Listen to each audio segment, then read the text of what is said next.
তো আজ আমরা আলোচনা করব সমাজবিজ্ঞান প্রথম পত্র নিয়ে। তো আজকে আমরা দেখব যে কোথায় থেকে বেশি এমসিকিউ আসে, কোথায় থেকে সিকিউ আসে, টপিকগুলো একটু ধরে ধরে পড়ব। তো চলো আমরা শুরু করে দেই। তো প্রথমেই আমরা সমাজবিজ্ঞানের প্রথম অধ্যায় সমাজবিজ্ঞানের উৎপত্তি ও বিকাশ নিয়ে একটু আলোচনা করব। এই প্রথম পত্রের প্রথম অধ্যায় থেকে 100% একটা সিকিউ আর 100% একটা এমসিকিউ থাকবে। তো চলো আমরা প্রথম অধ্যায়টা পড়া শুরু করে দেই। সমাজবিজ্ঞানের প্রথম অধ্যায়ে সমাজবিজ্ঞান সম্পর্কে বিভিন্ন সংজ্ঞা দেওয়া আছে। তো আমরা যেটা পড়ব মূলত হচ্ছে সমাজবিজ্ঞানের উদ্ভব কেন হয়েছে। মূলত আমাদের সমাজে বিভিন্ন মানুষ রয়েছে, প্রতিষ্ঠান রয়েছে। তো এই প্রতিষ্ঠানের সঙ্গে মানুষের সম্পর্ক কী, মানুষের সঙ্গে প্রতিষ্ঠানের সম্পর্ক কী, এইগুলা কিভাবে সমাজের মধ্যে গতিশীল রয়েছে বা কিভাবে কার্যকলাপ হয়েছে, এইগুলো নিয়েই কিন্তু বিশ্লেষণ করতে গিয়েই সমাজে বসবাসকারী পারস্পরিক মানুষের যে সম্পর্ক রয়েছে এইগুলো বিশ্লেষণ করতে গিয়েই কিন্তু সমাজবিজ্ঞানের উদ্ভব হয়েছে। তাহলে দেখো 1839 খ্রিস্টাব্দে ফরাসি চিন্তাবিদ ও দার্শনিক অগাস্ট কত তার পজিটিভ ফিলোসফি গ্রন্থে সর্বপ্রথম সোসিওলজি শব্দটি ব্যবহার করেন। তো এইখানে কিন্তু এমসিকিউ আসতে পারে যে পজিটিভ ফিলোসফি গ্রন্থটি কার, এটা অগাস্ট কতের, এবং কত সালে তিনি এইটা ব্যবহার করেছেন, 1839 খ্রিস্টাব্দে। হ্যাঁ, তারপরে তিনি প্রথমে এটাকে সোশ্যাল ফিজিক্স দিতে চেয়েছিলেন, কিন্তু পরবর্তীতে তিনি এটাকে সোশ্যালজি দিয়েছেন, কারণ সোশ্যাল ফিজিক্স অন্য একজন বিজ্ঞানী ব্যবহার করেছিলেন। তাহলে দেখো যে সোসিওলজি শব্দটি ল্যাটিন সোসিয়াস এবং গ্রিক লজস শব্দের সমন্বয়ে সৃষ্টি হয়েছে। এখন সোসিয়াস শব্দের অর্থ হচ্ছে সঙ্গী, যেহেতু সঙ্গীর সাথে মিলে সমাজ গড়ে ওঠে, পরোক্ষভাবে এর মানে হচ্ছে সমাজ।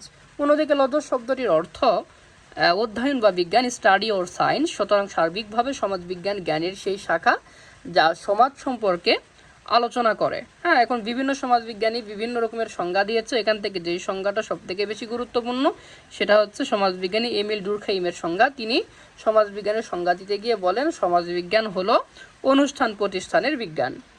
তাহলে দেখো যে সমাজবিজ্ঞান এমন একটি শাস্ত্র যা বিভিন্ন সামাজিক গোষ্ঠী, প্রতিষ্ঠান, ক্রিয়া এবং মানুষের পারস্পরিক সম্পর্কের বিজ্ঞান ভিত্তিক পরিকল্পিত বিশ্লেষণ, পর্যালোচনা ও অনুসন্ধান করে থাকে।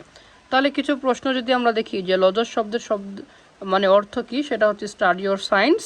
এরপর হচ্ছে আর একটা যদি সমাজবিজ্ঞান হলো অনুষ্ঠান প্রতিষ্ঠানের বিজ্ঞান, এটা হচ্ছে এমিল ডুরখাইমের। হ্যাঁ, তারপর হচ্ছে অগাস্ট কত তার কোন গ্রন্থে সর্বপ্রথম সোশ্যালিজম শব্দটি ব্যবহার করেছেন, সেটা হচ্ছে যে পজিটিভ ফিলোসফি গ্রন্থে। এবার আমরা পার্ট নম্বর 2-এ দেখতে পাচ্ছি যে সমাজবিজ্ঞানের প্রকৃতি। তাহলে দেখো যে ব্রিটিশ সমাজবিজ্ঞানী বিটি বটমর তিনি বলেছেন যে সমাজবিজ্ঞানের ক্ষেত্রে একটি প্রচলিত বিতর্ক এর প্রকৃতি নিয়ে। একদল সমাজতান্ত্রিক একে প্রাকৃতিক বিজ্ঞানের অনুরূপ মনে করেন, অন্য একদলের মতে এটি একটি স্বতন্ত্র বিষয়, ইতিহাস কিংবা দর্শনের সাথেই যার বেশি মিল।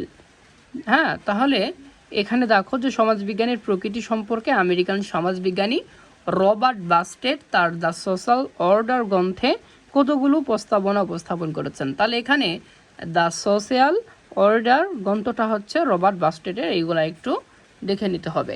তাহলে এখান থেকে আমরা যেটা দেখতে পারি যে এখান থেকে খ নম্বর আসবে। হ্যাঁ, এখান থেকে 100% খ নম্বর আসবে। তাহলে এখানে দেখো, এখানে বলছে যে সামাজিক সম্পর্কের বিজ্ঞান ভিত্তিক পাঠ। তাহলে খ নম্বরে চলে আসতে পারে যে সমাজবিজ্ঞান সামাজিক সম্পর্কের বিজ্ঞান ভিত্তিক পাঠ ব্যাখ্যা করো। তাহলে আমরা বলবো যে সামাজিক বিজ্ঞান সমাজবিজ্ঞান মানুষের আচার আচরণ, আদর্শ, মূল্যবোধ, কার্যাবলী, রীতিনীতি কিভাবে পারস্পরিক সম্পর্কের ভিত্তিতে গড়ে ওঠে এবং কিভাবে এর গতিশীলতা বজায় থাকে তা নিয়ে অধ্যয়ন করতে গিয়ে গোটা সমাজের মধ্যে অধ্যয়ন করে। অর্থাৎ আমাদের সমাজে বিভিন্ন মানুষের যে সম্পর্ক আছে, মূল্যবোধ আছে, আচার আচরণ বা রীতিনীতি, অথবা আমাদের যে পরস্পরের যে সম্পর্কগুলো আছে এইগুলো কিভাবে গড়ে উঠতেছে এবং সামনের দিনে কিভাবে এইগুলা গতিশীল থাকতেছে। তো এইটা নিয়ে কিন্তু অনুসন্ধান করতে গিয়ে সমাজবিজ্ঞান পুরো সমাজের মধ্যে একটা অধ্যয়ন করে, এই জন্য একে বিজ্ঞান ভিত্তিক অধ্যয়ন বলা হচ্ছে। এবার সমাজ সম্পর্কিত সামগ্রিক পাঠ এইটা আসতে পারে। তাহলে এখানে আছে যে সামাজিক সমাজবিজ্ঞানের অন্তর্ভুক্ত অন্যান্য যে বিষয় রাষ্ট্রবিজ্ঞান, অর্থনীতি, এবার হচ্ছে যে সমাজ কল্যাণী বিজ্ঞান, এরকম সমাজের এক একটি বিশেষ দিক নিয়ে আলোচনা করে। এইগুলা যেমন রাষ্ট্রবিজ্ঞান রাষ্ট্র নিয়ে আলোচনা করবে, অর্থনীতি নিয়ে আলোচনা করবে, সমাজ কল্যাণ সমাজের কল্যাণমূলক কাজ নিয়ে আলোচনা করে, আর নৃবিজ্ঞান হচ্ছে মানুষ নিয়ে আলোচনা করে। তাহলে এইগুলো কিন্তু কোনোটাই কিন্তু সমাজবিজ্ঞানের একটা সার্বিক দিক নিয়ে কিন্তু পূর্ণাঙ্গভাবে যে আলোচনা করতেছে এইটার দাবি করতে পারে না। কিন্তু সমাজবিজ্ঞানকে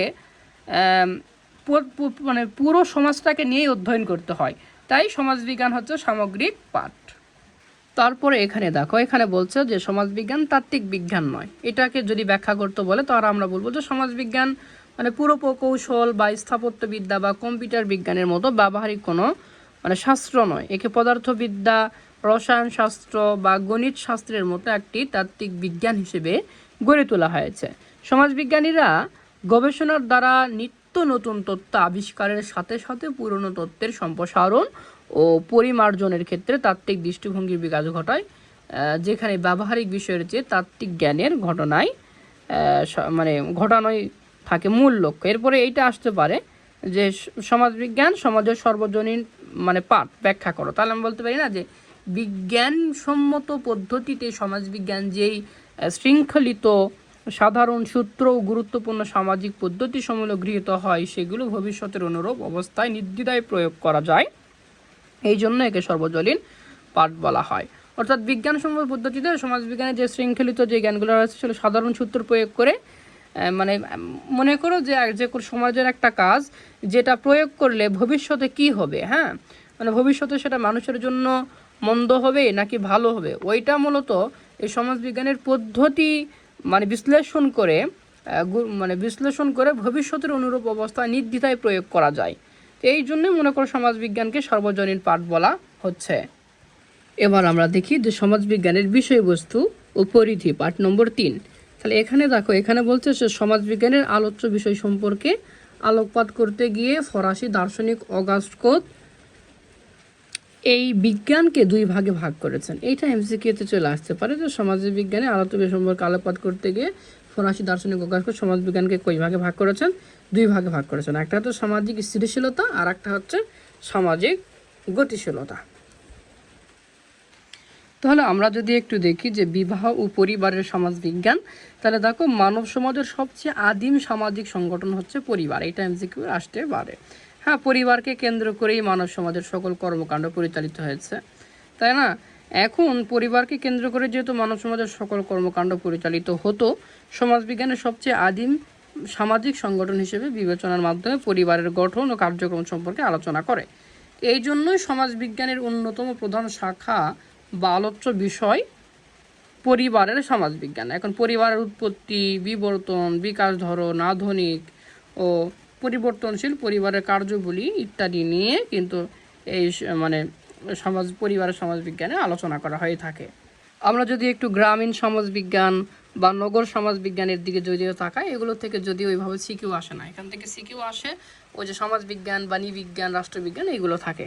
তো আমরা যে গ্রামীণ আমরা গ্রামীণ সমাজবিজ্ঞান যদি দেখি তাহলে ওইটা আমরা দেখবো যে কি মানে গ্রামীণ জনসংখ্যার যে কাঠামো, গ্রামীণ জীবনের যে কাঠামো, হ্যাঁ সেগুলো নিয়ে কিন্তু এখানে আলোচনা করা হয়ে থাকে। এখন গ্রামীণ সমাজ কাঠামোর সম্পর্ক জানার জন্য আমাদের সমাজবিজ্ঞান পাঠ করতে হবে। তারা দেখো সমাজবিজ্ঞানের যেই নতুন শাখার উদ্যোগ হয়েছে তাকে গ্রামীণ সমাজবিজ্ঞান বলে আখ্যায়িত করা হয়। তাহলে সমাজবিজ্ঞানের যেই শাখাতে বা যেই শাখায় উদ্যোগ হয়েছে মানে গ্রামীণ সমাজবিজ্ঞান বলে আখ্যায়িত করা হয়। এখন গ্রামীণ অর্থনীতি, বিবাহ, পরিবার, জাতি সম্পর্ক মানে গ্রামের সমাজবিজ্ঞানটা হচ্ছে যে গ্রামের সামাজিক জীবন নিয়ে আলোচনা করবে, মানে গ্রামীণ বিবাহ ব্যবস্থায় কেমন, গ্রামীণ মানুষের ক্ষমতা ব্যবস্থায় কেমন, গ্রামীণ মানুষের মানে পেশা কেমন, তাদের অর্থনীতি কেমন, তাদের সমাজ ব্যবস্থা কেমন, এইটা নিয়ে গ্রামীণ সমাজবিজ্ঞানে আলোচনা করে। আর নগর সমাজবিজ্ঞানে তাহলে নগর সম্পর্কিত জিনিস নিয়ে আলোচনা করবে, হ্যাঁ যে নগরের মানুষের অর্থনীতি কেমন, তাদের মানে নেতৃত্ব কাঠামো কেমন, ক্ষমতা কাঠামো কেমন, তাদের মর্যাদা কীরকম, এইগুলো নিয়ে নগরের মধ্যে আলোচনা করবে। তাহলে গ্রামীণ সমাজবিজ্ঞানের মধ্যে আমরা কি দেখছি, তাদের প্রথম পেশাটা কি, তাদের প্রধান পেশা হচ্ছে যে কৃষি, তারা কৃষির সঙ্গে বেশি জড়িত। হ্যাঁ, গ্রামের বেশিরভাগ মানুষই কৃষির সঙ্গে জড়িত, কিন্তু নগর সমাজবিজ্ঞানে বেশিরভাগ মানুষ কিন্তু কৃষির সঙ্গে জড়িত নাই, বেশিরভাগ মানুষই অকৃষি পেশায় জড়িত। এবং আমরা যদি গ্রামের মধ্যে দেখি সেখানে মানে যৌথ পরিবার দেখি, কিন্তু নগরের মধ্যে যদি দেখি তাহলে সেখানে একক পরিবার বা অনুপরিবারই আমরা বেশি দেখি। তাহলে মূলত এই অনুপরিবার একক পরিবার তৈরি হওয়ার পিছনে যে একটা কারণ রয়েছে সেটা হচ্ছে অর্থনৈতিক কারণে। অর্থনৈতিক কারণে মূলত এই যে যৌথ পরিবারগুলো ভেঙে গিয়ে একক পরিবার বা অনুপরিবারে গঠিত হচ্ছে। তাহলে এখানে আমরা দেখতে পারি যে সমাজবিজ্ঞান পাঠের প্রয়োজনীয়তা। এখান থেকে কিন্তু ঘ নম্বর প্রশ্নে চলে আসতে পারে যে উদ্দীপকে একটা সম্পর্কে একটা উদ্দীপক দিল এবং সেখানে সমাজবিজ্ঞানকে উদ্দেশ্য করলো এবং গ নম্বরে বললো সেটা কি ব্যাখ্যা করে, এবং ঘ নম্বরে বলতে পারে যে উক্ত পাঠ মানে পাঠের যে প্রয়োজনীয়তা সেটা ব্যাখ্যা করো। তাহলে সমাজবিজ্ঞান পাঠের প্রয়োজনীয়তা কি? আমরা সমাজবিজ্ঞান পাঠ ব্যাখ্যা করলে সমাজ সম্পর্কে জানতে পারি, সমাজের কাঠামো সম্পর্কে জানতে পারি, সমাজের মানুষের কিভাবে সম্পর্ক গড়ে উঠতেছে বা কিভাবে গতিশীল থাকতেছে, প্রতিষ্ঠানের সঙ্গে মানুষের সম্পর্কে কি বা মানুষের সঙ্গে প্রতিষ্ঠানের সম্পর্ক কি, শিক্ষায় সমাজবিজ্ঞান, প্রতিষ্ঠানের সমাজবিজ্ঞান, বা এই যে পরস্পর মানুষের সাথে যে যৌথভাবে মিলেমিশে কোনো বিশেষ উদ্দেশ্য সাধন করতে যাচ্ছে, বা ঐক্যবদ্ধ হয়ে কিভাবে তারা একটা সংগঠন গড়ে তুলতেছে, ঠিক এইগুলো কিন্তু যখন আমরা মানে চিন্তা ভাবনা করতে যাব তখন কিন্তু অবশ্যই আমাদেরকে সমাজবিজ্ঞান সম্পর্কে জানতে হবে। সমাজবিজ্ঞান ছাড়া কোনোভাবে এগুলো জানা অসম্ভব। তাহলে সমাজ সম্পর্কে যদি আমরা একটা সংজ্ঞা দেই, তাহলে দেখো এখানে গিডিংস, সমাজবিজ্ঞানী গিডিংস একটা সংজ্ঞা দিয়েছে যে মানুষ পরস্পরের সাথে যৌথভাবে মিলেমিশে কোনো বিশেষ উদ্দেশ্য সাধনের জন্য যদি ঐক্যবদ্ধ হয় বা কোনো সংগঠন গড়ে তোলে তখন তাকে সমাজ বলে। এরপর আমরা দেখব যে সামাজিক স্তরবিন্যাস বলতে যে সমাজের মধ্যে যে সমস্ত উঁচু নিচু মানুষের যে ভেদাভেদটা রয়েছে সেটা কোনো বিশেষ সুযোগ সুবিধার দিক দিয়ে বলো, যে আমাদের সমাজের মনে অনেক ধনী গরিব রয়েছে, সবাই কি আর এক প্রকার? সবাই এক প্রকার না, কেউ ধনী কেউ গরিব। তো এইটাই হচ্ছে মূলত সমাজের স্তরবিন্যাস। এরপরে আমরা দেখব যে সমাজবিজ্ঞানের উৎপত্তি এবং পটধারা যদি আমরা একটু দেখি, দিয়ে পটভূমি যদি এটা একটু আমরা দেখি, তাহলে এখানে আমরা যা দেখব যে সর্বপ্রথম গ্রিক দার্শনিকদের মধ্যেই সমাজ সম্পর্কিত ধারাবাহিকতা, চিন্তা চেতনা, বিজ্ঞান ভিত্তিক ব্যাখ্যা লক্ষ্য করা গিয়েছে। এই যে মানে গ্রিক দার্শনিক প্লেটো, এখানে যে গ্রিক দার্শনিক প্লেটো দ্য রিপাবলিক গ্রন্থে, তাহলে দ্য রিপাবলিক গ্রন্থটা কারি? এটা হচ্ছে প্লেটোর। আর হচ্ছে দ্য পলিটিক্স গ্রন্থটার রচয়িতা হচ্ছে অ্যারিস্টটল। এইগুলো একটু মনে রাখতে হবে। তারপরে যদি আমরা একটু দেখি যে দ্য প্রিন্স, তাহলে যদি আমরা একটু দেখি যে দ্য প্রিন্স গ্রন্থের রচয়িতা সেটা হচ্ছে নিকোলো ম্যাকিয়াভেলি। এরপর যদি আমরা দেখি যে দ্য নিউ সায়েন্স গ্রন্থের রচয়িতা হচ্ছে ভিকো। এগুলো একটু আমরা দেখতে হবে যে ভিকো সমাজ পরিবর্তনের দিক দিয়ে সমাজকে 3 ভাগে ভাগ করেছেন: দেবতাদের যুগ, বীর যোদ্ধাদের যুগ, মানুষের যুগ। তারপর আমরা দেখব যে সমাজবিজ্ঞান আর হচ্ছে নৃবিজ্ঞানটা। তাহলে সমাজবিজ্ঞান এবং সমাজবিজ্ঞানের মধ্যে, তাহলে নৃবিজ্ঞান এবং সমাজবিজ্ঞানের মধ্যে পারস্পরিক সম্পর্ক বিশেষভাবে ঘনিষ্ঠ। তাহলে এই দুটি বিজ্ঞানকে যমজ বোন হিসেবে অভিহিত করা হয়। তাহলে যমজ বোন হিসেবে অভিহিত করা হয় কোন বিজ্ঞানকে?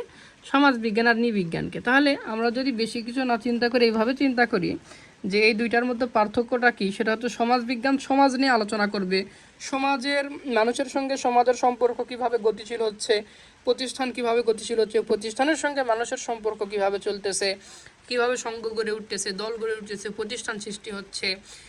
তাহলে এই যে সমাজ বিজ্ঞানে মানুষের পারস্পরিক সম্পর্কের বিজ্ঞান ভিত্তিক পাঠ করা হয়ে থাকে, কিন্তু নৃবিজ্ঞানে কিন্তু মানুষ নিয়ে আলোচনা করা হয়। তাহলে নৃবিজ্ঞানে কি করা হয়? মানুষ নিয়ে আলোচনা করা হয়। তাহলে দেখো নৃবিজ্ঞানে 4টি অংশে বিভক্ত: দৈহিক, সাংস্কৃতিক ও সামাজিক, ভাষাগত ও সাংস্কৃতিক নৃবিজ্ঞান। তাহলে এইগুলো নিয়ে একটু দেখতে হবে যে নৃবিজ্ঞানের অর্থ হলো মানুষ ও সংস্কৃতি সম্পর্কিত পাঠ। তাহলে মানুষের বিজ্ঞান ভিত্তিক পাঠ হয় নৃবিজ্ঞানের উদ্দেশ্য। তাহলে মানুষ নিয়ে আলোচনা করবে। তাহলে এটা আমরা বুঝতে পারছি যে নৃবিজ্ঞান কি? মানুষের সংস্কৃতি, আমাদের মানুষ, সমাজের মানুষের দৈহিক আকার, সামাজিক তথা মানবাচরণ, তারপর হচ্ছে নৃবিজ্ঞানের এইগুলো হচ্ছে মূলত গবেষণার বা আলোচনার বিষয়। এরপর যদি আমরা সমাজবিজ্ঞান ও রাষ্ট্রবিজ্ঞান সম্পর্কে একটু দেখি, যে আমরা পূর্বে দেখেছি সমাজবিজ্ঞান সামাজিক সম্পর্ক নিয়ে আলোচনা করে, আর রাষ্ট্রবিজ্ঞান রাষ্ট্র নিয়ে আলোচনা করবে। তাহলে দেখো রাষ্ট্রবিজ্ঞান কি করে? রাষ্ট্র নিয়ে আলোচনা করে, রাষ্ট্রের উৎপত্তি, রাষ্ট্র কীভাবে গঠিত হচ্ছে, এইগুলো কিন্তু রাষ্ট্রবিজ্ঞান রাষ্ট্র নিয়ে আলোচনা করে থাকে। পক্ষান্তরে সমাজবিজ্ঞান সমাজ নিয়ে আলোচনা করে থাকে। তাহলে দেখো একটা যদি আমরা এই প্রসঙ্গে যদি একটু দেখি যে ব্রিটিশ সমাজবিজ্ঞানী ও কলকাতা বিশ্ববিদ্যালয়ের ফেলো R.M. গিলক্রিস্ট, তিনি তার এই যে প্রিন্সিপালস অফ পলিটিক্যাল সায়েন্স গ্রন্থে সমাজবিজ্ঞান সামাজিক জীব হিসেবে এবং রাজনৈতিক সংগঠন নিয়ে অধ্যয়ন করে রাষ্ট্রবিজ্ঞান সমাজবিজ্ঞানের চেয়েও বিশেষায়িত বিজ্ঞান। এরপর যদি আমরা দেখি যে সমাজবিজ্ঞান ও অর্থনীতি, তাহলে সমাজবিজ্ঞান সমাজ নিয়ে আলোচনা করে, এটা আমরা জানছি। তাহলে অর্থনীতি কী করবে? সমাজবিজ্ঞানের মানুষের অর্থের যে উৎস, অর্থনৈতিক ব্যবস্থা, অর্থনৈতিক কাঠামো, এই অর্থনৈতিক ব্যাপারগুলো নিয়ে হচ্ছে অর্থনীতি আলোচনা করে থাকে, আলোচনা হয়ে থাকে। এরপর যদি আমরা দেখি যে সমাজবিজ্ঞান ও ইতিহাসের ক্ষেত্রে দেখি, তাহলে ইতিহাস কী করে থাকে? ইতিহাস কিন্তু মানুষের যে ঐতিহাসিক দিকগুলো সেইগুলো নিয়ে কিন্তু আলোচনা করে থাকে, আর সমাজবিজ্ঞান সমাজ নিয়ে আলোচনা করে থাকে। তাহলে দেখো, আমাদের যদি মুক্তিযুদ্ধের কথা বলে আর যদি বলে দেয় যে উদ্দীপকে মুক্তিযুদ্ধ বিষয়ক রিলেটেড কিছু দিয়ে বললো যে এইটা কোন ধরনের বিজ্ঞান, তাহলে ঐতিহাসিক বিজ্ঞান দিতে হবে, কেননা ইতিহাস সম্পর্কে আলোচনা করবে ইতিহাস বিজ্ঞান, আর সমাজ সম্পর্কে আলোচনা করবে সমাজ বিজ্ঞান। তো এই ছিল আমাদের প্রথম পত্রের প্রথম অধ্যায়। তো এর বাইরে কোনো প্রশ্ন হবে না আশা করতেছি।